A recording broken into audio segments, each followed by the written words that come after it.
right, today's guest is a Seattle DJ, promoter, and dance music veteran with more than 25 years behind the decks.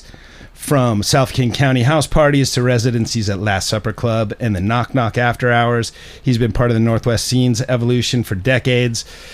Through Chaos Theory events, he helped bring Seattle's first Skrillex show to the city, and after stepping away to focus on family, he's returned with a renewed passion and a rapidly growing online following.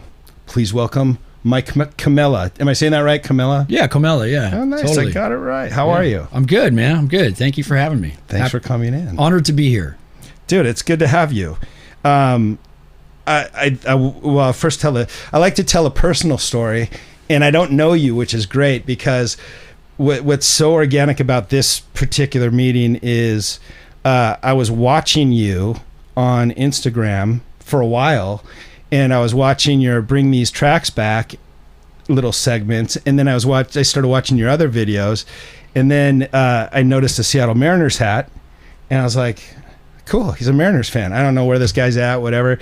And then you talked about a specific Seattle party that was like the best party ever. I was like, this motherfucker's from the Northwest. Is he still in the Northwest? And that's when I reached out to you, because I just loved your content before I knew anything about you, which was so cool. Yeah, thanks, man. Yeah. I love that. I was really happy to hear from you, and like at first I was like Phil Pierman. Like, I don't know. Like you were like, we've probably crossed paths or been at the same party. It. I was like, definitely.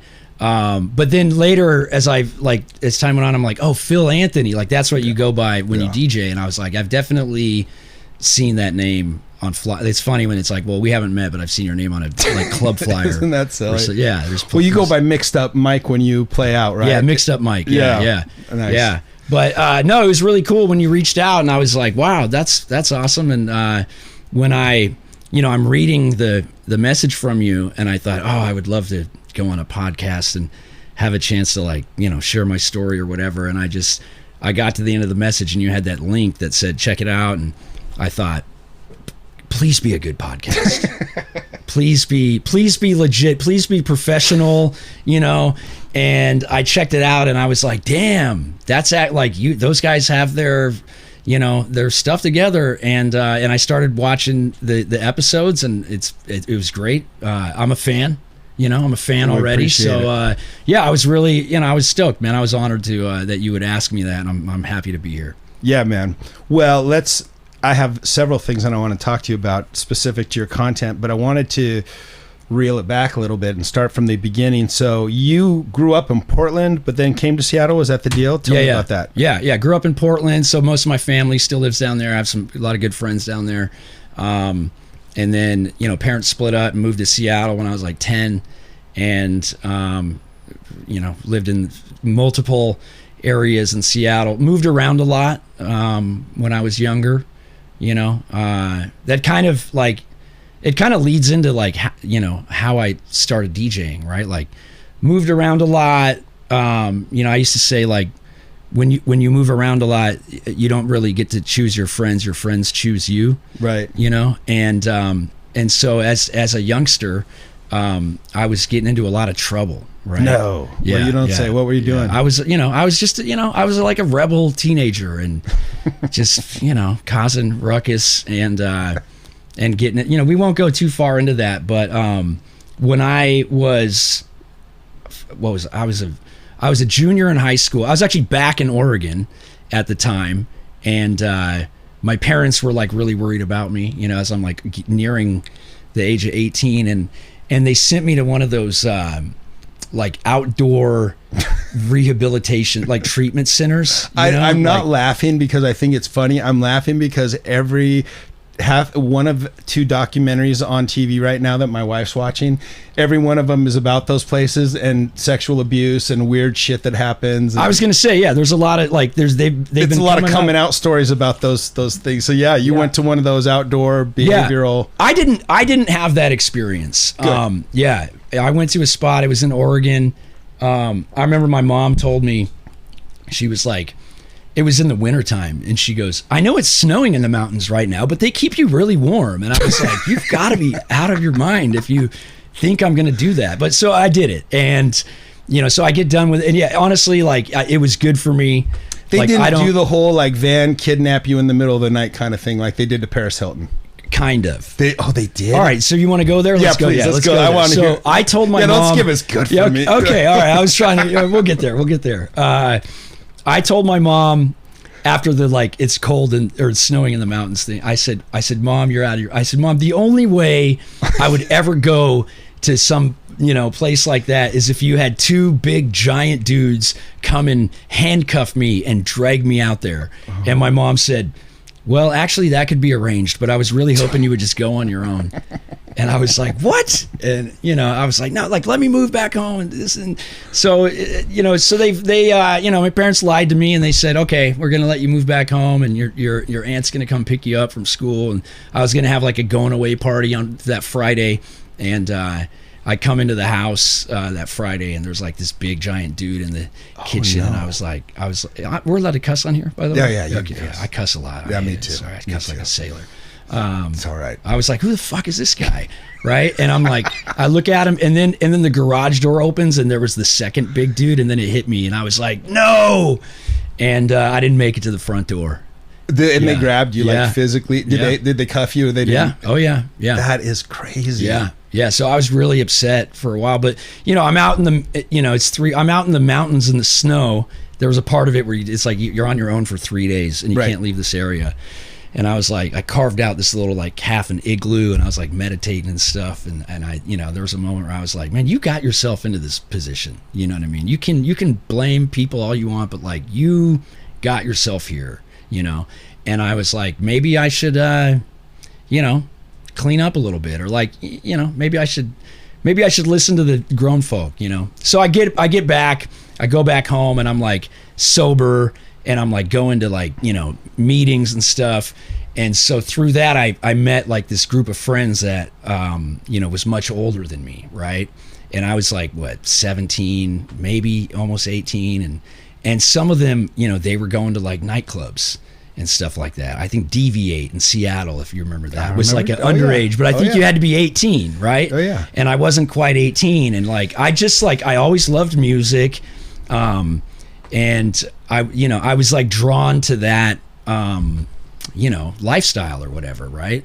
And there was this. I was like talking to this guy this one day, and he's like, oh, I know the bouncer, I could get you in. I'll get you in. And I like took that as serious that he was never going to do that. When I was 17, I looked like I was 12. Right. And so that was never going to happen. But like, I kept like, I was like, hey, you guys should get me, you guys going out. And one day this girl named Krista, shout out to Krista. I don't know if you'll ever see this, but she was like, Mike, if you want to go out dancing, you should go to a rave. And I was like, I would love to do that, but like, I don't know how to go to a rave or whatever. And so she's like, I know of one this weekend, like if you want to go. So I went. I took a couple other friends from meetings or whatever. It was at NAFF Studios. It was called Focus. Okay. And so this is like 1999. Dude, that's probably there. And who knows? Maybe, right? Honestly, yeah. And I went. I had the best. I loved it. I was just like. It was incredible. It was different. And it was, like, I didn't even like back then, like, I don't even remember like the DJ setup. I was just so taken back by the atmosphere and everything. And like, why are those people wearing, sawdust masks? I had no idea what that meant. Juice and the smoke and the glow lights. Sticks. And it was this whole thing. And I just was like, at that point in my life, I was like, this is fucking cool. And, so the next day, Krista was like, what did you think? And I was like, I loved it. And I think, Krista knew, like, I think it was like, there was a lot of house music that night. Right. And she said, what did you think of the music? And I said, I loved it, Krista. I absolutely loved it. And before this happened, there was a guy, same friend group. He was like a rapper and an MC. And he had this like bedroom studio with like a 4-track recorder and drum machines and stuff. And I would go over there and I would like, freestyle. And I was like I like wanted to be a rapper, but I was really bad at it, like really bad. And I thought, this is not for me. And I started to think, well, maybe I could be a DJ and Zach will be the rapper. Right.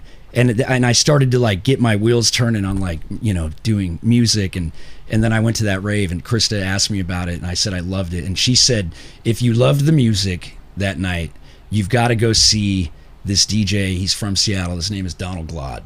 Nice. And she was like, he's playing at Bumbershoot this weekend. And so I went and I saw Donald Glaude at Bumbershoot, and I'll never forget it. I was standing there was no music on, and he came out. I remember the first song he played. It was that From Disco to Disco. From disco to disco. Right. Yeah, man. I'll still play that song. I remember the first track he played, and like the way that he was like throwing the volume down and like yelling out at the crowd, and he was like scratching and beat juggling, and I was fascinated. I'd never seen anything like it. I didn't know that existed. I didn't know that like house music had people incorporating elements of hip hop. And I was out in the crowd and I saw Donald Glaude play, and I was like, that's what I want to do with my life. Crazy. That was the moment. If Donald knew, I mean, I think he's got to know. I don't know at what measurable level he knows, because in a weird way, I always tell the Donald Glaude story too, but I think so many of us have a Donald Glaude story where it was like we were kind of teetering on the edge of like, DJing seems like it's pretty cool, and then you see this guy who just owns it so hard and is so talented. And I mean, Donald Glaude was why I got into DJing. I love it. Yeah, I don't doubt it. I think a lot of Seattle DJ. I mean, he was just so different than every other DJ. You know what I mean? Yeah. It's just like what he was doing, and he's so genuine, and you know, and then you meet him and he's like loving and. I know. You know what I mean? Guy. Like not, you know, like when I heard him talk for the first time, I was like, what? Yeah. Yeah, man. He's a legend. He's a legend. Totally. Love that guy. Yeah. And he's still doing it, man. He's still doing it. Yeah. It's really cool. We've tried to connect to get him in here. It's always like a scheduling thing, but I totally understand. But yeah, he like so influential in so many people locally here, but I think it stretches way beyond Seattle. Yeah, his influence. No doubt. Very cool. So, well, I was going to ask you when DJ and all entered the picture. So, and you hit it without me even asking. So then, you got turntables. Were you trying to do the hip hop thing, or did you just go right into sort of dance music? Right into dance music. Yeah. I mean, I was like, I want to be that guy. You ditched your MC and were like, sorry, bro. Yeah. Gone. Yep. Yeah, totally. We had a plan, not anymore. Yeah. I remember like my dad had always told me like, you need a hobby. You need something to, you know, he had been saying that for years. And so I like begged my parents to buy me one of those DJ in a box setups with like, was it a Gemini? Yeah, the Gemini, you know, the belt drives with the, you know, $500 or whatever. And they did it. They got me one of those for Christmas in 1999. And it took me a long time to like build up my record collection. My parents were big. My dad loved disco. That's a whole nother story if we want to talk about disco later. And my mom was a big classic rock fan. So like I took some of my parents' records. Right. So I had some old school taste in there. And I remember my dad took me record shopping and we went to like Tower Records. Yep. Back when that was a thing. And what was funny is like I'm looking around. I remember my dad was like, "This isn't it. Like you need to go. There's another type of record shop that you need to go to. This is he knew that like this is where people go that are just like playing vinyl, listen at their house, right? And so like my dad knew what was up, but I didn't know, right? And so it took me a while, and then eventually, like I get back home to Seattle. And I find out about Platinum Records, and a funny story about that. Like I finally go out to Platinum, and I was with a friend of mine who drove me out there, and this is like it's before smartphones, right? And we didn't find it, like we couldn't find it, and we're up in Capitol Hill, and we see this other smaller record shop called Beats International. Brian Lyons joint. Yeah. Was that Brian Lyons? Yeah. Really? Yep. Yeah, I didn't know that. That's dope. Yeah, that was Brian's spot. Shout out to Brian Lyons. Yep.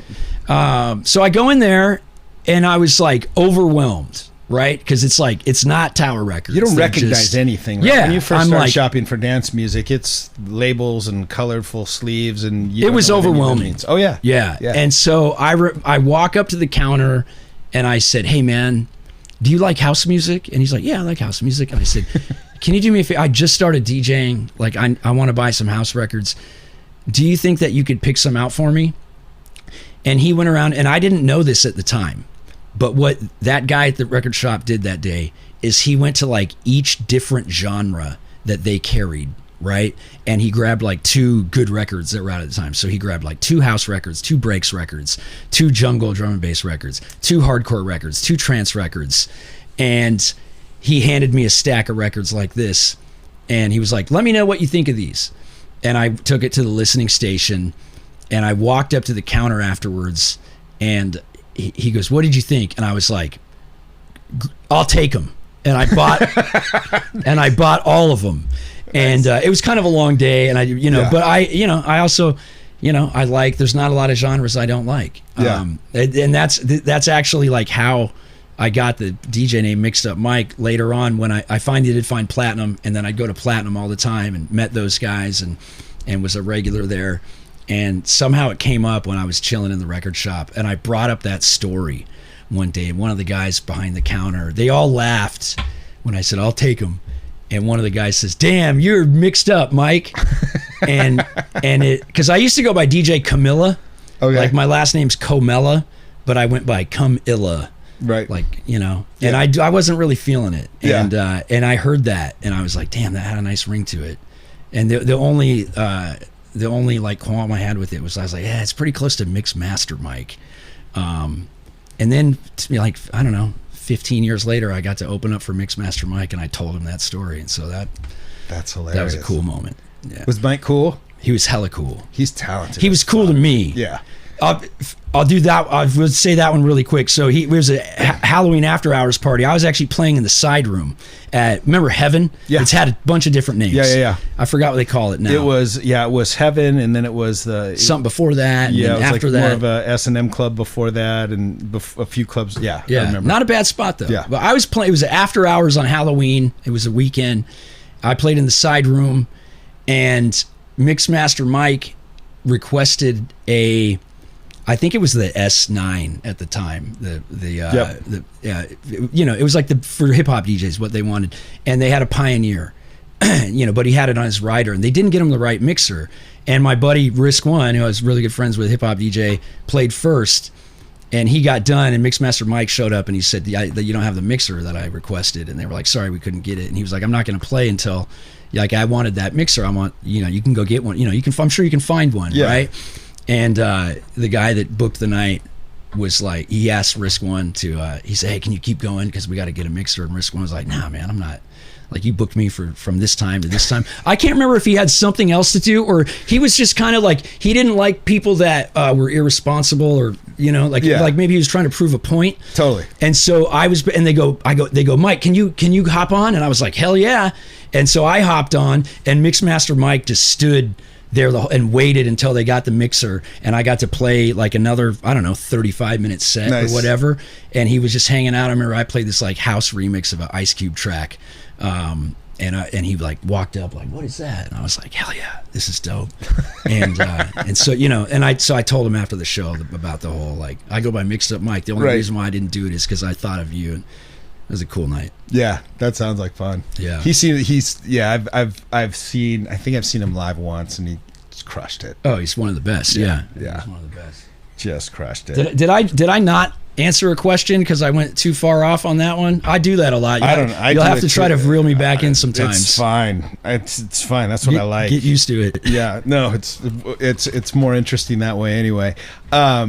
So, well, tell me. So you started. Okay. So when did you start going out and actually playing? Like, from Gemini belt drives to opening for Mixmaster Mike, there's got to be something in there, right? Yeah, it took me a while, man. You know, like when back in the day it was vinyl, like, and it took me a while to build up good records, right? Dude, it took me a while to get my first mix. I was fucking terrible. Yeah. Honestly, like Yeah, out of same. the gate, I admit it. I Yeah. hate the guys who are like, oh, I picked it up pretty easy. I was like, fuck off. It took me like 2 months to lock in on one mix. Man, it took me longer than that. Oh, God. I mean, I didn't get my first like club gig. And I mean, I was 21. So it was like, 4 years. Yeah. Yeah, it took me a while, man. And, I had a couple lucky things happen along the way. I think we all did, though. Yeah. I mean, you see people be like, oh, you're lucky. I think luck is like, if you keep showing up and you do something consistently, then you're going to get lucky, right? Like it's going to happen, right? Like I got a job at Guitar Center right before the CDJ 1000s came out. Okay. Right. And so like I got to just like practice on them as a vinyl DJ. I got to practice on the CDJ 1000s every day at work. In that little side DJ room. Yeah, the Pro Audio. Yeah. Yeah. I spent a lot of time there. Yeah. And so when I would do a club gig and had to use CDJs, I was comfortable with them. Yeah. Because I had racked up hours on them. I could only imagine what it's like doing a club gig on those and never using them before. Yeah. I'd be, terrified. No sync button on those kids. Yeah, totally. I had 1000s too. Yeah, I used to bring that was the one, right? Yeah. I mean, the 800s were okay, but the 1000s was like, that was a game changer. I had the one that had the floppy face that opened up too, and the little box, the 700. I think it was the 700. Right. You hit the button, it goes ding, and then you put the CD in. And, Yep. And then I got the 1000. I used to bring the 1000 with me in a book of CDs plus vinyl, just to kind of like do the line in thing, and yeah. I remember playing records and CDs because you could find music on digitally that you didn't have on records. And I was like, dude, you don't have to carry another crate of records either, or another bag. Like it was convenient. Yeah. And then when I switched to Serato, I remember I was always terrified that my laptop would crash or something, and if that was the only way. So I always had like a backup, and then eventually I would just show up with my laptop. Yeah. But when I was at Guitar Center, I met a really good friend, DJ Porter Rock, who's this hip hop guy from Brooklyn. Still friends with him to this day. He came out to my disco party last week. Shout out to DJ Porter Rock, and he told me, he was like, I think he might have just like admired my love for DJing and music, and he was like, man, Mike, as soon as you turn 21, man, I'm gonna get you a gig at the club. And he did. It was at Watertown in Belltown. I remember Watertown. Yeah, it was just a cool spot. Yeah, that was my first time like DJing at a club, and it was shortly after I turned 21. Crazy. Yeah, nice. And you were doing did you do like a residency there for a while? No, I did it twice. Yeah, I did it twice. Yeah, the first time, because it was like it was like a hip hop top 40 spot, and I would try to like play like house remixes of hip hop. Yeah. And it didn't work out. But I learned the second time I did it, it worked out better. But again, that was all vinyl back then. Yeah. Right? So you play what you got with you, right? And that's Yeah. Well, I think those days, I think we all have stories those days where we get booked and then we show up and then a manager or owner is like, hey, can you play something more recognizable? And I'm like, no, I can't, because I don't have anything. I mean, this is what I got, man. Right. Like, right. That's the other thing. Like nowadays it's like, God damn, I got internet access. Exactly. Exactly. So then you hooked up, okay, and then I know you in your bio you hooked up with like Chaos Theory and Jeff Dowles and some of those cats, right? Because those guys were throwing parties already when I was DJing out. They were doing their own thing big time. Yeah. So my boy Porter Rock, we ended up becoming roommates, which was great. And getting to know him, a hip hop DJ from Brooklyn, great hip hop DJ, living with him really helped, strengthen my hip hop music IQ, which definitely, helped out my DJ career in the long run. And I would talk to him, like I was going to Last Supper Club, and they had the Thursday night that was the open house, which was like such a good night. It was better than a weekend lot, right? That place used to get so packed, and the layout was so weird, and it was because they had the bar, and so you just like, it was they had Steve Angelo play there for free. Like if you look at the people that they used to book, it's those were great nights. And so I was going there, and I would tell Porter Rock like, man, I really want to DJ at Last Supper Club. it was one of the first spots I went to. And before I was 21, I would like see their flyers, and you know, they were booking Mark Farina, Derek Carter. Totally. Like they were booking the DJs that I really liked, and I thought that's a spot I need to get into. And Porter Rock told me, he goes, man, if you want to start DJing there, what you got to do is you just got to start hanging out there all the time, right? That was how we did it back then, right? And so that's what I did. I would just go there. I made a house mix CD that it was really good. You know, at the time, I thought I was really proud of it. And I went in, I remember asking the bartenders, and they were like, oh, you got to talk to Jason. Remember Jason, the manager there? Yeah. And they were like, you got to talk to him. He does the booking. And so like I meet him, and I give him my mix CD, and you know, like, hey, check it out. And then I'd go back like next week and be like, hey, did you check out he's like, no, I haven't checked it out yet. And I go, here's another one, you know, if you misplaced. And I did that several times. And then one day, DJ Flav, who was booking open house, right? And he's from Kent too. And back, you know, in the house party days, I went to junior high with his little brother. Oh, and so I had this, like, later on, after I found out that Flav was like this big up and coming rave DJ, somebody was like, did you know he's from Kent? And yeah, his brother is so and so. And I was like, no shit. And so I got to know him, and he would come out and do these house parties, and then he started dating this girl that I had known since 7th grade, and then Flav booked me to do open house on Thanksgiving.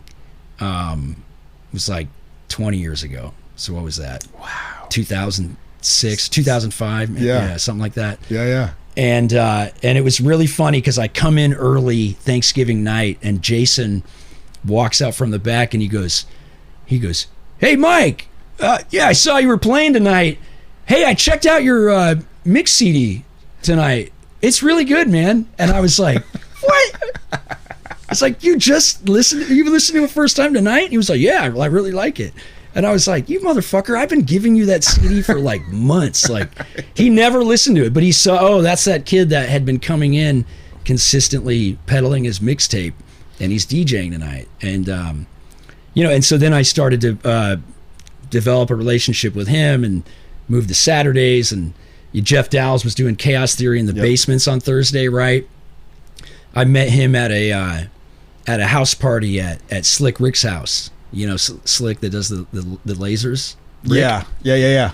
He had this wild spot out in the woods in Tukwila, and he would have house parties every now and then and set up lasers and stuff. And there was this, like, you know, those big, like, what do you call them? Like metal barrels that you'd have a fire in them. Yeah. Used to see like movies back in the day, like homeless people would have fires. Right. Going. Yeah. Right. There was like one of those 50-gallon drum. Yeah. Yeah, so there was like a fire in one of those, and I was out there, and I saw Jeff Dowles, and I said, hey, what's up, man? I said, I feel like we know who each other are, but we've never spoke to each other, right, or like met. And he's like, yeah. And then we started talking, and just kind of hit it off. And then me and Jeff became really good friends. And then, you know, he started doing really big shows with Chaos Theory. Yep. And that's when bass music started, you know, dubstep came on the scene. And, yeah, and me and Jeff I don't know, we just became good friends, man. We really liked each other. I love that guy. I miss him. Rest in peace, Jeff. Yeah. Yeah. And I mean, you mentioned it in the intro. I should probably tell the Skrillex story. Yeah, tell the Skrillex story. I want to hear that. So, Jeff, you know, I was like his right-hand man or whatever. You know, we were really good friends, and he'd ask me for advice because he knew that I was locked into, you know, the music scene and DJs, and it was my, you know, I lived, slept, and breathed it, and this was like Bloghouse days, remember? Like, yeah, it was all the music blogs, and you could go on there, and Hype Machine, you know, you could get music for free and stuff, and I was all about that because I was broke back then. Right. And were you still working at Guitar Center at this time? I don't remember. Yeah. I didn't last there very long. I didn't stay there for very long. Yeah. I had a lot of day jobs back then. Yes, we all did. But I read this article. I forgot what blog it was. I've been meaning to go on, like, you know, an AI program and try to figure it out because I'm sure I could. But it was either like the Music Ninja or like Dancing Astronaut or one of the like big Right. music blogs back at the time, and they did this story about Skrillex. And this is before Scary Monsters and Nice Sprites came out. And I had never heard of him, and they did this story about him, and they talked about how he was in this emo band From First to Last, I think is what it was called. Right. And how he had this massive following, and then it was something about his like vocal cords, and he couldn't like sing anymore, and so he took up music production, and he's into dubstep, and I just loved the article. And he had this like one song out. It was called My Name is Skrillex, and it was good. And I hit up Jeff, and I was like, dude, have you heard of this cat named Skrillex? He was in this big, like this emo band. Apparently it's a big deal. And Jeff knew of the emo band. I never knew, but I was so dialed into like DJing and house music.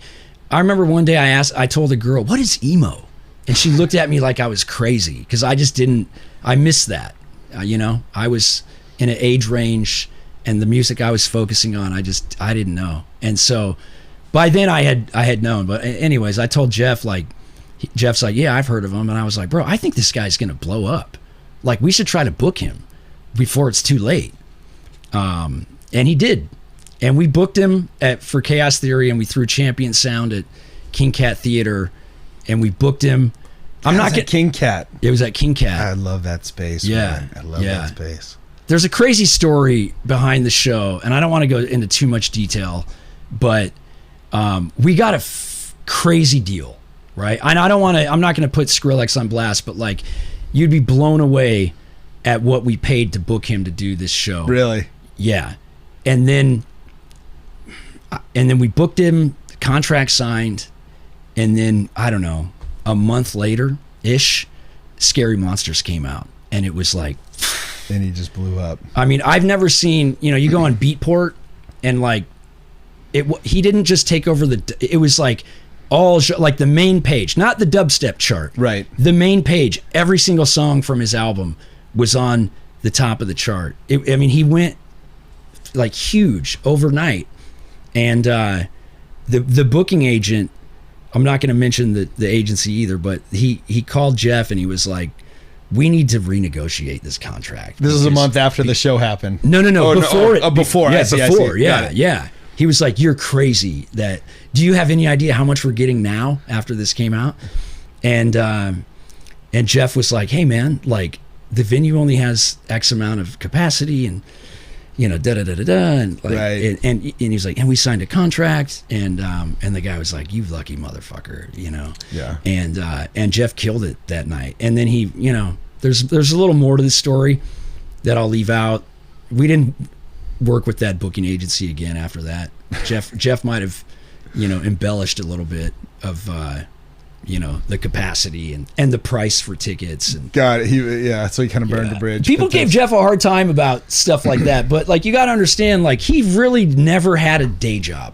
Yeah. Like, all he did was DJ and throw parties. Yeah.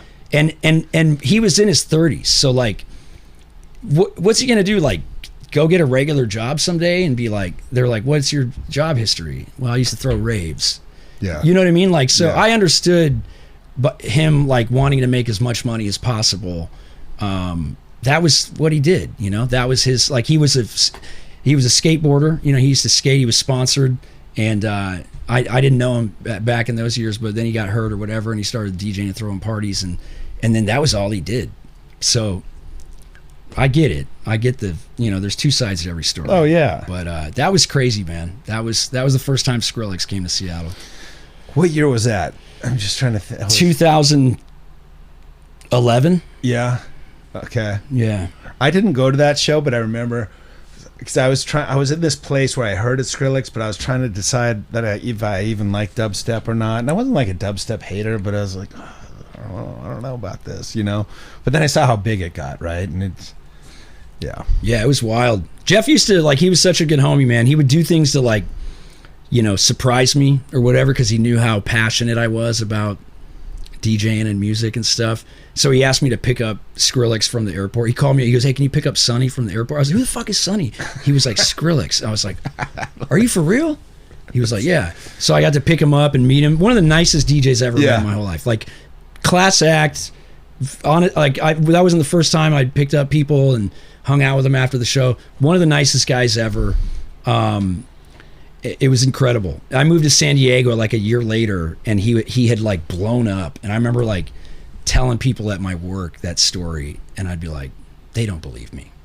Like that sounds like I have to stop telling people this because it sounds like I'm making it up. No, man, it happens. So you moved to San Diego a year late, like a year after that. Yeah. Well, so before we go there, so you just talked a lot about like some of the history of Seattle from your perspective, which I think is really cool. But what do some people not understand about that era that like you experienced when you were? It was such a cool time, and like I said, the King Cat Theater was so dope, and there was so many cool things. You hit your first rave how many years before that? 12-ish. Yeah. Like, I mean, one thing I say about that era is like, you know, I picked up Skrillex from the airport and hung out with him, and I don't have a photo with him. Yeah. Or a video. That's I didn't have a smartphone back then. No selfie. Yeah. So like, you know, if there was a, you know, there is video of the night. You can find, there's a couple on YouTube. There's no phones in the air. Right. That was like, people were living in the moment. You know, there was a lot, there's some times in my life where I'm like, damn, I wish I did have a photo of that. Right. And you know, like it's the same thing with, like getting in at Last Supper Club. Like back then, like you had to like go out and meet people in person. And I think it's a little different nowadays. Yeah. Right. I mean, I'm throwing a monthly disco party in Edmonds every third Thursday of the month. I call it Disco Sucks. And I made a video I put on TikTok, and I was like, hey, you know, I need DJs to come out. Like DJs can play whatever they want as long as it's related to disco. I'm kind of, you saw that 28, like I'm aiming it after seeing Four Colors Act's 2080s party, except it's disco and not 80s. And I was like, if anybody knows anybody or wants to come and play, and like 20 people at least had commented and said, I'll do it. All these people, I was like, wow, I was like, damn, there's way more DJs out there right now than I thought there was. Yeah. And so it got to the point where like, if they seemed like, you know, some people I would just be like, nah. Right. You could just tell by, you know. But if they seemed legit, I would hit them back and say, hey, right on, man. I've had a lot of interest. Like, I would love to talk to you in person about it. Like, come, you know, it's happening this Thursday. Come out to Calypso and Edmonds, and you know, I'd love to meet you in person. One person did. Isn't that wild? It's crazy to me. And then someone will like randomly message me on Instagram, like send me a DM, and I'll tell them, yeah, for sure, I'd love to talk to you about it in person. Come out, and then they don't. Yeah. And I'm like, dude, like, it's a different era, I guess. Like, dude, people think that they can just like send a DM to, you know, to DJ somewhere, and then it's like, you know, I'm sure if you law of averages, right? And like some people won't, but if somebody responds and says, yeah, sounds good, come and meet me, and then they don't. Yeah. I think that's weird, man. Is there a consistent, is it like a younger thing? Is it or is it just across the board, people not showing up and not putting in that kind of effort? You know what I mean? Like, I'm trying to find out if it's a younger generation. Like we were talking about off camera, there's a lot of old school DJs that don't go out and support events and support crews, but then they're mad that they don't get booked. And you're like, yeah, I don't know, man. It's hard to say, right? Because it was a different era back then, you know. There was like less things to do, maybe. Yeah. Right? Like, and the experience was so novel, you know. And you didn't have, I don't know, I feel like maybe you didn't have many things to like worry about, right? Yeah. Like, I don't know, like, yeah, I don't know. It was just different. So I get it. I hate it when I say stuff like this and I sound like an old head or whatever. But, no, man, I think it's interesting. I think I'm always looking for kind of 2 layers deep, like the why behind it, right? So you're, you know, the obvious upfront change is people will say, yeah, I want to play, and they'll act all hyped, and you'll respond, which doesn't always happen. It's your night. Like, it's rare that the promoter will. That's it. It's like, that's what's surprising. You know, it's like, it's one thing if you send out a bunch of DMs and then don't follow up by going there and saying, hey, did you get my message? But like if the guy that's booking the night says, hey, I'd love to talk to you in person, and then you don't show up to do that, it's so weird. It's crazy to me. It's like, and then, you know, sometimes the next layer is, yeah, the dude said he wanted to book DJs and then he never booked me. And you're like, hey, fucker, you never, like, you had an invite. You haven't even checked out the night. You don't know what the vibe is. Like, yeah. But not to mention, I do it once a month. Yeah. Why would I book you? Yeah. It's like, you know, like, I wanted to know more people that were interested in playing, you know, that type of set. But it's not like I'm, you know, it's not like I'm strapped for options either. Right. Right. And I try to explain that. And by the way, I haven't been to your party either. But I was out of town. I was going to go to the last one, but I had to go to San Francisco. No worries, man. Yeah, we just did our. It's you know, I'm doing it once a month. Last Thursday was the third one. It's fun, man. Yeah, it's cool. It's a small room, but like I like small it. Small rooms are good, man. Yeah, and if we fill it up, it's fun. Like, you know, people. It's my thing is like I ask around and I kind of assess the energy in the room, and it seems like everyone's having a great time, and that's like mission accomplished. And people are throwing down like disco edits or things with little disco callbacks in them. And you know, you play like you know, I'll play like a hip hop song that sampled disco. I like to get really creative, obviously, because it's my night. I want honestly, like most people resort to disco house, or classics, which is fine. Right. That's you know, that's following the rules. Yeah. So, but yeah, man, it's a fun night. But yeah, things are definitely different nowadays as they get as time goes on. I suppose. And before that, so you said you moved to San Diego, and almost hung it up, right? Like what was the deal there? It's brutal. Yeah. So my wife, shout out to my wife Vanessa, she's the best. Shout out Vanessa, thanks for loaning Mike out for a couple hours, hanging with the kids tonight. Yep. I met Vanessa. Actually met her out in front of Last Supper Club, funny enough. But, you know, I fell in love with her, and she was going to Washington State, and she had like one more semester of school before she graduated, and her and her girlfriends, they all decided that they were going to move to San Diego after they graduated. But then we met, she took a semester off, her dad got sick, it was a bummer, but she put it off. So she wanted to move to San Diego. And one of my cousins had moved down there. We went to his wedding, and that was like the nail in the coffin for her, because she was like, "We should move down here. This is incredible." And I mean, San Diego is pretty great. It's incredible. Yeah, it is. I loved it.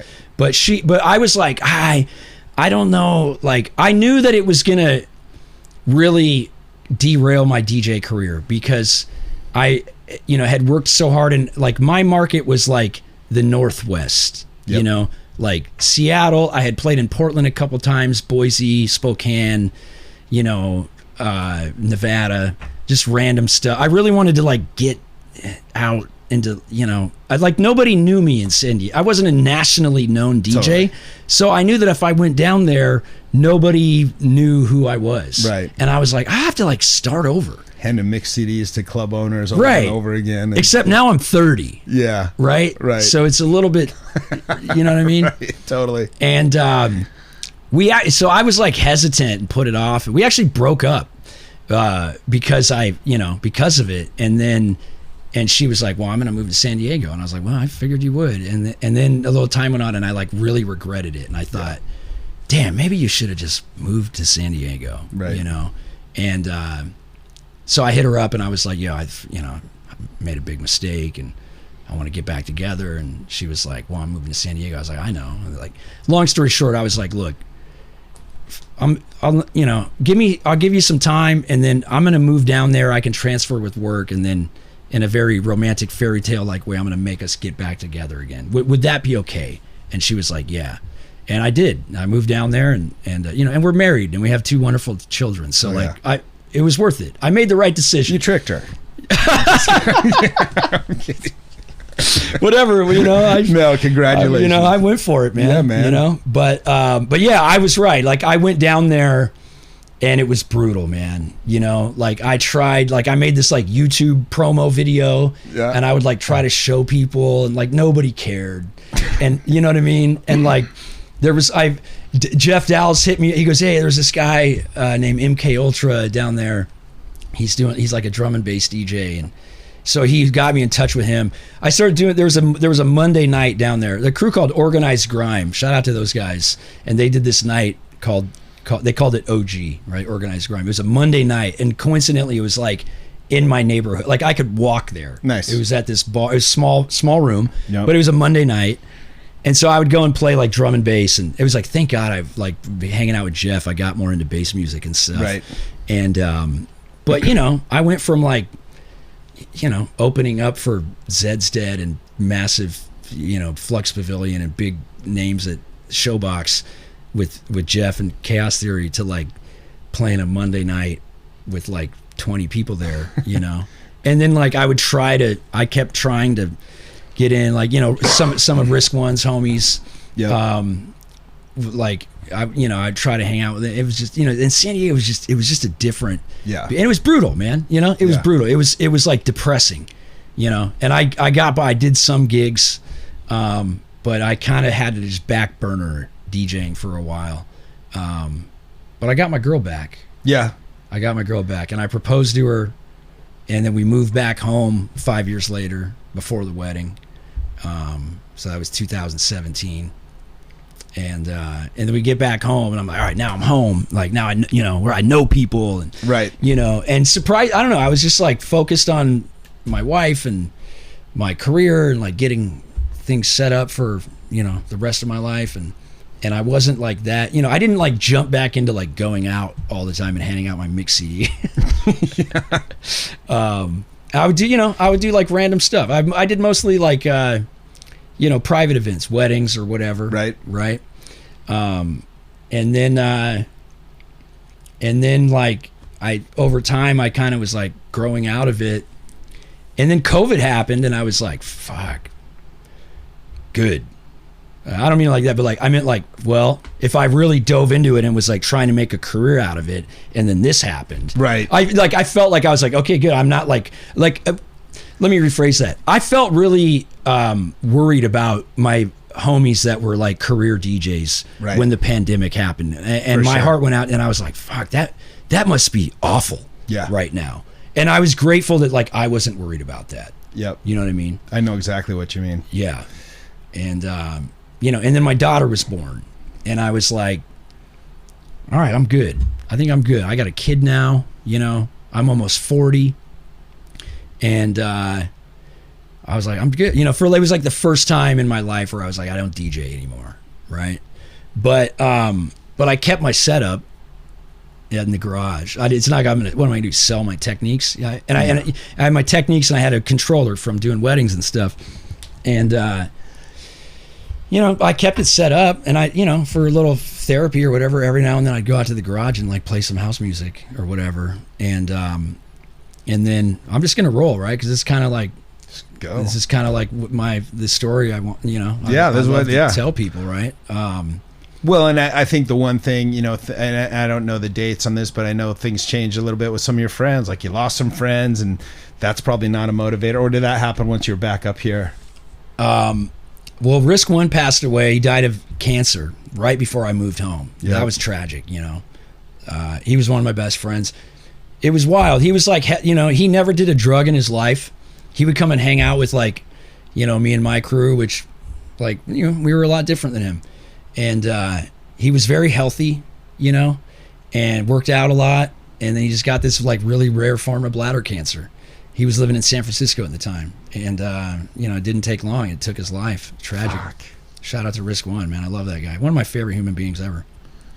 And then I moved home, and then Jeff Dowles passed away. Yeah. Right. So I had these like really big, influences on my DJ career. Like, so, I would say like three of my best friends that, that died or like almost died. And that also, I was like, it was kind of just like, it was like, I felt like maybe life was telling me like, maybe you need to look another direction. Yeah. And, but I was wrong about that. And so, yeah, when my daughter turned 2 years old, I wasn't DJing, and then my daughter was diagnosed with autism, which like really shook up our life. Of course, me and my wife. It was wild. Shout out to all the autism parents out there. It's fucking really challenging. You know, it's a very and I have a few friends that are So it's hard work and it's amazing, but it's like it's hard and it's not part of the plan typically, right? Like, a lot of stress, a lot of you start worrying about what's going to happen when they're older, and then but so and my daughter is like the most incredible human ever. I love her unconditionally. And I noticed like she really loved music. She's nonverbal, right? But like she can communicate in other ways. And I was like, damn, she loves music, right? And so I would like put music videos on for her, and like I'd play her different. I'd tell her like I'd be like, "This is dubstep," and like play like a, in the car, right? Yeah. And she would have this funny look on her face, like, "What is this?" It's like gives me something to talk to her about. You know what I'm saying? Because I know that she likes music. Yep. And one day I took her out to the garage, and I showed her my DJ setup, and I started, and I like. It's like, you like Taylor Swift, right? And I would like remix Taylor Swift, right? Like using stems and stuff. Yep. And she was fascinated by it. And I was like, damn. And how old is she at this point? Like 2.5, 3. Wow. 3 maybe. So there's She's something super there. young, super young and autistic. So it's like, And, but she loved it. Like she was fascinated by it. Like I'd have to peel her away from it, know? One day, we have to lock the garage cause like we don't want her getting into stuff cause like they're very curious. Totally. My daughter is, at least I should say. And one day I'm like in the living room and I feel this draft. I'm like, I forgot to lock the garage. Damn. And I go out there and she was like running in the garage and I was like, oh, hold up.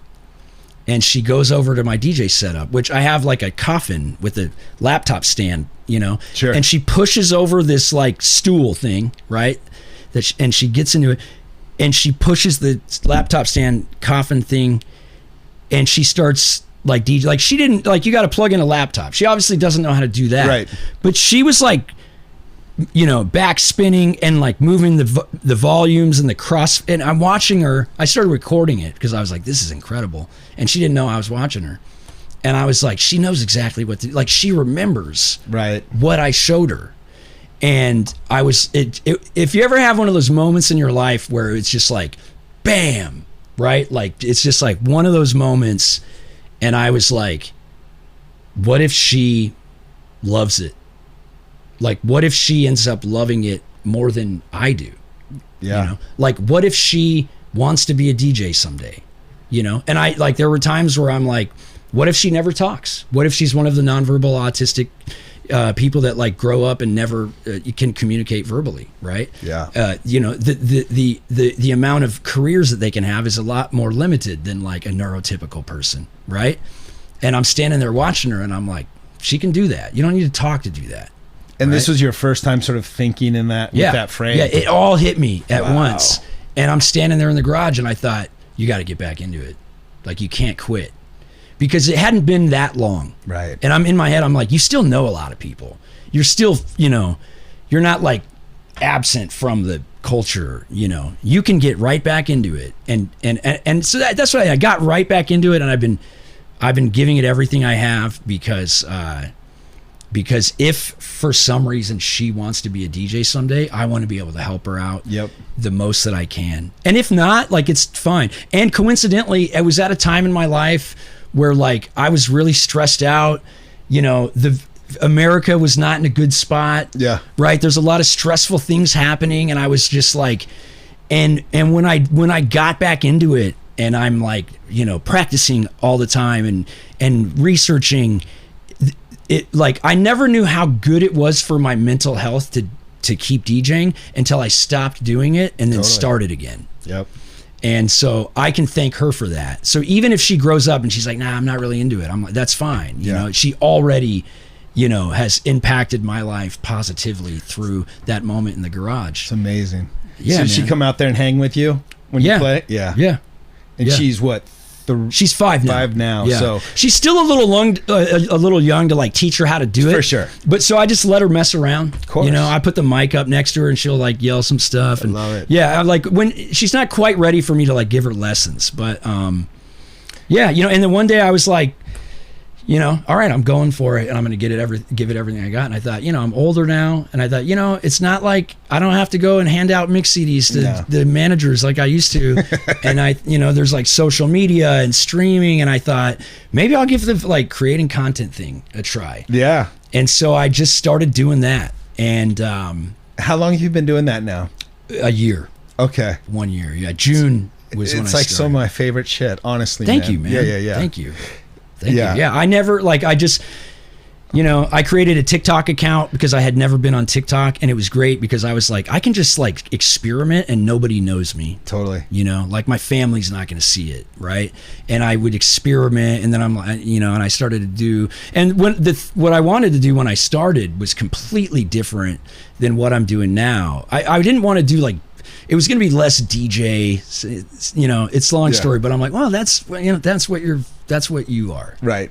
And that's what you're good at. And that's what, if you look at data, it's like, well, that's what people like or whatever, Yep. And so, yeah, I just started to just keep going. And then, one day you said you like to bring these tracks back. Yeah, that was what hooked me initially. But, and then, recently, you did one about AI music, which I thought was, oh boy. Well, can we talk about that for a second? Yeah, let's do it. So I watched the first one, and I always read the comments, especially when a good video clip gets me. I'll read the comments and just kind of see what the general feel is on it. And what I loved about the AI one, and I think what I like about your content in general is because it's honest. You're not putting on a lot of shine. You're straight up. You're well spoken. But also, and this is something that's different from a lot of people, you can tell that you have a lot of music knowledge and a lot of music history and real world like performance stuff. And I think, it's kind of a rare combo, right? Well, not to cut you off, but it's kind of what inspired me, because I was like, I would go on social media and I would see these like, content creators around, EDM or whatever. And I just had this feeling that like some of them are like, like big accounts, right? Like there's a reason that I saw it. And I just had this feeling that some of them, like, it just didn't seem genuine to me. No. I felt like it was like they were jumping on a bandwagon and exploiting something that was popular. Exactly. And I took I took offense to that. Or maybe I didn't take offense to it, but I thought, fuck that, I can do that. I can do this better than that, And so it inspired me. Yeah. So we don't need to get into all that, but the AI thing was nuts, because I was like, man, people are gonna hate this, and I almost didn't post that video, but I remember this advice from this girl I really like, and she said, if you're ever thinking maybe I shouldn't post this, or I don't really know, I might be afraid, she goes, those are the ones you definitely need to post. Those are the best ones. And I was like, all right. And I got a lot of haters in the comments, and that one was kind of weird too, because it was like, there's like people that like hate the guy that allegedly is making an AI song, and then there's people that love him and were like hating me, right? And it was just, I was in a weird spot, because I'm kind of in the middle. I actually don't hate him, Right. I'm like, hey, shout out to him, man. Like, I'm not, I did say, I'm being a hater, but like, I have if I met him tomorrow, I'd be like, yo, dude, shout out to you, even if it is AI. Like, I'm not. He seems like a decent human being, Yeah. So I was in this weird spot where it was like this side and that side, and I'm like, I'm kind of in the middle here, and I don't really know. And so I just had to stop. Like, sometimes I just am like, I'm not replying anymore. I have to move on. Well, and I think the lesson you learned beyond just it being the artist, if you remove that from the equation for a second, it was, you realize like how much misunderstanding, and there's a spectrum of what people understand AI and AI creation with art and with music actually is. Totally. And it's wild, and I think that you don't know what you don't know, and so you get like, I was looking at your comments, like you said, that somebody would mention like auto-tune, and you're like, oh, well, this is not, and then you did a part 2, right, explaining it, which I also thought was very, very cool and helped kind of bring it all together. Somebody was like, why don't you go and make an AI song? And I was like, maybe I should. Yeah. Right? Like, because, he was saying it like, oh, let's see you do it. And I'm like, okay, like, that's my whole fucking point. And so I did. I took 10 minutes. Yeah. And, and I just made it, and I put it out there, and like, and I'm not going to like, you know, I don't know how many people from the first video saw that one, because in that video is like a whole nother thing. But like, yeah, it's crazy that you can spend 10 minutes on a website and make a song that like people wouldn't know is, and there's so many people doing this. The Knox, I don't know if you know the group, like it's like an electronic music duo, and one of the guys has been putting out these videos like calling out people that, and these are like, you know, massive songs, right? They have millions of views, and people don't know that it's AI. The whole, you know, some of them it's vocal, some of it it's the whole thing. It's crazy to me that, you know, and I think the craziest thing is that this is just getting started. Like I didn't hear about this kind of thing a year ago, and I'm like, God, what is it going to be like 5-10 years from now? So can I tell you what it did to me?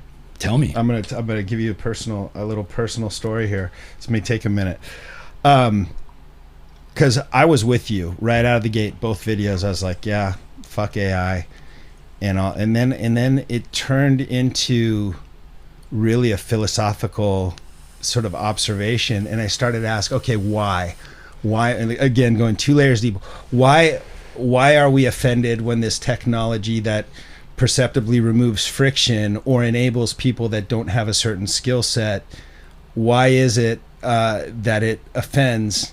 And then I started thinking about my own personality and what drives me. And dude, I got into this. I mean, I spend days on this after your videos. Literally, like I ended up mapping out my own route to meaning as a human being. I was like, okay, so what it seems like there's an element of fear for some people because, but why are they afraid? They're afraid potentially because what? Because maybe they're driven by transformation. And when you're driven by transformation, you're essentially putting in work to evolve to become something more. Well, hope leads into transformation. So I said, okay, so humans want to be special. They want to be individuals. They want to be recognized as creating meaning. And so AI is maybe enabling that, but then there's people that have spent a lot of time and energy and focus to learn how to create music, for instance. And now all of a sudden that same route can maybe be shortcut with very little suffering in maybe a matter of weeks, maybe 10 minutes. Like you can, and it fucked me up. Like I'm all torn up from the whole thing, like because I was totally on board, and then I started thinking about myself, and I was like, a lot of it came from being afraid of not being recognized and losing meaning, because all of a sudden this thing that wasn't accessible to everybody is now accessible to everybody. And if you really your identity, and I'm not a producer, so I'm speaking more of like a philosophically, but if you're not a producer, or if you are a producer and you've learned the DAW and you've bought the sample packs and you've collaborated with, you know, other producers, and all of a sudden somebody makes a track that's as good or maybe better than shit you made and put 20 years behind. Yeah. Like it's a weird thing, but I think then you go back and you widen the lens a little bit and you start thinking about, well, hasn't technology been something that has removed friction throughout history? You know, the horse to a car, roll down windows to power windows, like the calculator from the abacus. Like it's. And I'll say one more thing. I think where AI gets really tricky and gets really slippery is it doesn't just address one thing. It can address so many different vectors of where people have focused their time, energy to grow and to progress. So it's not just music. It's not just painting. It's not just art. It's like all of these different things potentially are threatening our map to meaning, right? So yeah, it was kind of interesting what it did to me. Your AI video had sort of launched me into this philosophical quagmire. Well, you know, I apologize for that. Don't apologize. It was awesome. Yeah. I learned a lot about myself through that whole journey. Well, that's always good. It's always good to learn more about yourself. Yeah. Yeah. It's a weird thing, you know, and it's like, I feel like it's, you know, it's going to go one or two ways. Like we're either going to have to fight the robots, and like, you know, record labels and streaming services are going to have some kind of thing where it's like, it's not allowed. And it's like, no, you can't do that. And we, you know, this is whack. And, you know, or it's just gonna like keep on going the other way. And like, and unfortunately, if I had to bet money, like I'm betting on it going the other way. Well, let me challenge you for a second here, right? We talked about your daughter who's nonverbal. Yeah. And I have no doubt within a matter of probably less single-digit years, there's going to be some sort of hardware or some sort of software-hardware combination where somebody nonverbal like your daughter is going to all of a sudden have a voice, because it will read their biological signs, it will read their heart rate, it will read their blood pressure, it will do all these things, the muscle flexing, and your daughter may go from being nonverbal to just having a box that says that's got 99.99% accuracy of what she's feeling. Right. I mean, I don't think that's out of the realm of possibility. No. I mean, she already has an iPad where she uses the photos. Now imagine you cut that interface. It's not going to end at that. It's I could totally. Yeah, you're right. Yeah. Well, now, and I think I think there is a lot of good uses for AI. Yeah. Right. And I guess it's just one of those things where like there's always two sides to every coin. There is. It's tough. And like, again, thinking about your daughter, then I extrapolated. Again, I was thinking about you and your situation, and I was like, well, now what if some software patch comes out for her mechanism that gives her a voice, and she can turn those thoughts and feelings into a song versus, a voice output, right? Yeah. Yeah. And influence maybe other autistic kids. Like we don't know. Like that's what's so crazy is, and that's why I'm all messed up about where AI is going. Now I think when we on the surface level, when we're looking at it like this cheap and easy, like it's a cheat code to doing, then it feels like something that's not that doesn't have merit. But I think when you really start peeling it back, like the possibilities are scary and endless and amazing and all of these things. Yeah. I mean, I did a lot of self-reflection after doing those. I had to ask myself, like, why are you passionate about this? Why does this upset you? Right. Why did it upset me because too? I'm a pretty, I feel like I'm a pretty in tune with my consciousness, totally. Or however you want to put it, right? And I'm like, is there something that you're not? And I'm not a producer either, but I've been working on it for a lot, back in the day, and then I stopped, and now I'm like getting back into it. Right. And, I like to make DJ edits and remixes and stuff, but like I want to get into producing music. And I thought, is it because you know how hard it is to do it with just a human capability, and it pisses you off that people are like, you think it's cheating, right? And there was this whole thing, and I thought, and is there a part of you that is projecting a little bit, and you're like upset because like you're worried that maybe 5-10 years from now you're going to give in and do it. Yeah. And I was like, fuck, man. And I hope not, but I don't know. I mean, there's a journey to that struggle, right? But I used to think that struggle was the most fertile field for growth, but I actually think struggle is what leads into transformation. And transformation, for me personally, I can't speak for everybody. I think there's other drivers for people, but transformation for me personally is what really drives. It's not the end product. And that was what got really interesting, is like, so if that song is the end result of using this cheat code, is it that I'm really mad that song that created something that's quote unquote art, is it am I irritated that happened with little effort, or am I irritated because people don't understand the value of the journey to transformation? Right. That's where I started to like really come full circle on the whole thing. Yeah, no doubt. Yeah. And I think you miss a lot when you don't give yourself the opportunity to fumble and stumble, and like when you just hit a button from a prompt that you got from another chat GPT to create the track that sounds like whatever, and it's actually pretty fucking good. Right. Right. Right. You can see I'm speaking both sides of it, because I'm still screwed up by the whole thing too. It's like, yeah, that, like the one I made, I'm like, all right, well, it's like, I don't want to make it sound just like the Rubbers track, but somebody asked me, what prompt did you use? And I was like, I don't remember. It was something like electro punk trap with lyrics about hustling and making money, something like that, right? And it wasn't bad. And No. and you know, afterwards I'm like, should you go on and ask it to make music that you like ask it to make a disco house track? And I hate that I you know have asked myself that. I'm not going to do that anytime soon. I don't think I'm going to go back on that website anytime soon.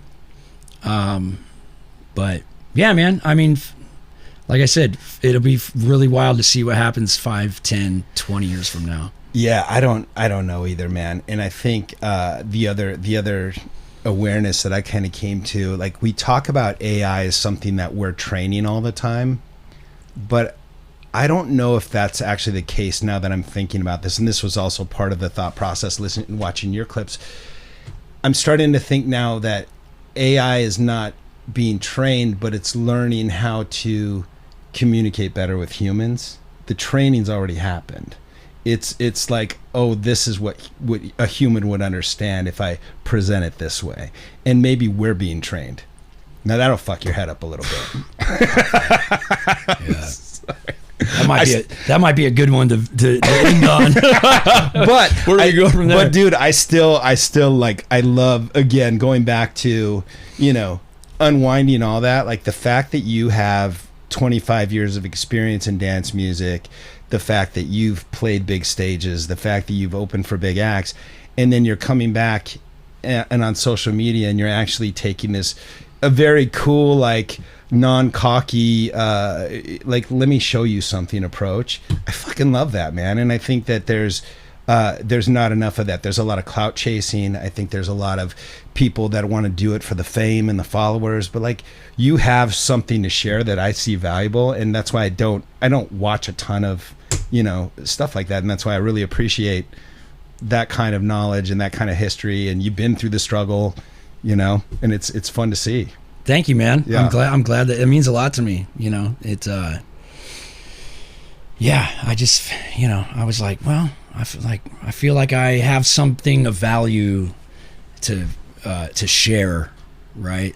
And you know, I've learned a lot about social media and stuff, and yeah, I think anybody that has something of value to share, you know, should do it. And if you do it consistently, like, you know, you never know. Like, I just thought, oh, I'm gonna get this going, you know, because my daughter inspired me, and now like I know we probably went over time, but like, there's crazy stories I could tell you about, like, people I have met, you know, like DJs that I looked up to, that, you know, I get a message from one day. It's nuts to me. And then, like, random people, you know, like, I didn't check my Facebook messenger requests, you know how, like, if you're not following somebody or friends with them and it goes into a different spot, it goes in the random mailbox. Yeah. And I opened that and it was like 70 messages or maybe more, I don't know. And I read them, and like, there was this guy that was like,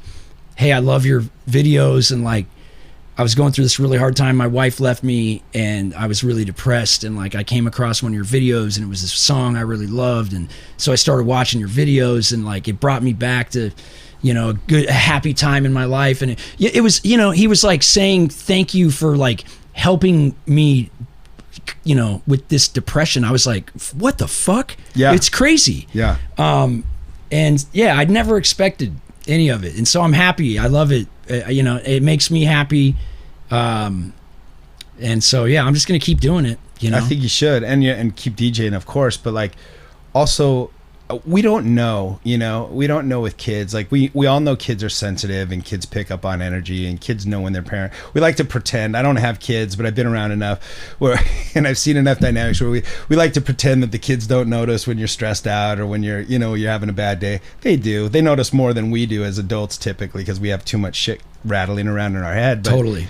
I guarantee a byproduct of this is your daughter seeing a more happy, driven, focused, engaged, authentic person than she's, you know, probably seen when you weren't doing it. 100%. I don't know that she fully knows that she is the one that has inspired me yet. She might. Yeah. She might.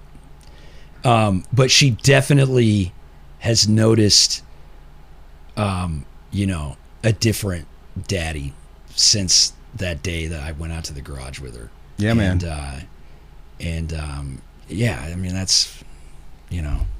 And then back to the Donald Glaude thing, you, in your message, you just don't know, just doing your thing, you don't know who you're inspiring and who you're picking up and maybe who you're saving from a really bad fucking time, you know? Yeah. And that's something too. And it's hard to wrap your head around that kind of maybe responsibility. And I tried, you know, like, but it is interesting to see, you know, and it feels good to contribute to somebody's, you know. Totally. Yeah. Yeah. Totally. So, I don't know.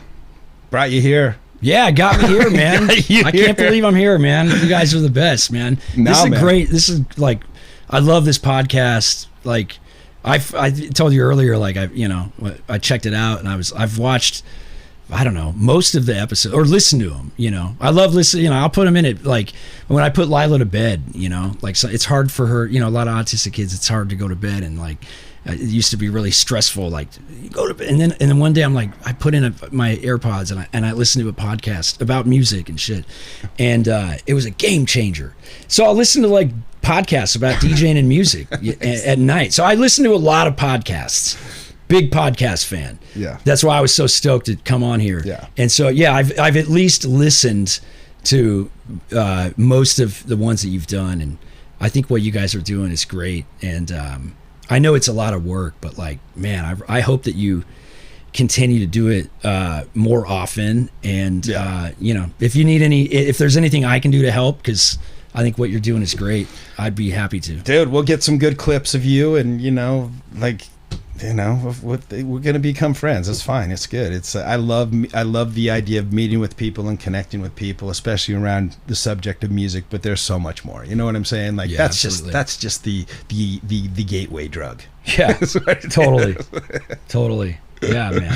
I knew I was gonna like you when you were concerned about the setup and all that. I was like, okay, he's good. Yeah. He's not some clown who's gonna come rolling through here. It's always a risk, right? Of bringing people into my home, you know? Right. So, yeah. And if you don't know him, yeah, I knew I was gonna like you when I started watching the episodes. So I was like, good. There you go. Good. Yeah, we will be friends. Well, you know, now it's time for you to DJ. Hell yeah. And I've never seen you DJ, so I'm excited, man. No pressure. No pressure. Don't got fuck this up. wild setup over here. Like, all right. You're going to love it. Let's go. Well, dude, thanks for coming through. Mike Comella, DJ Mixed Up Mike. You got Fucking it. Great to have you, man. Thank you, man. Thank you for having me. Happy to be here. Let's play some records. Let's do it. Seattle House Mafia.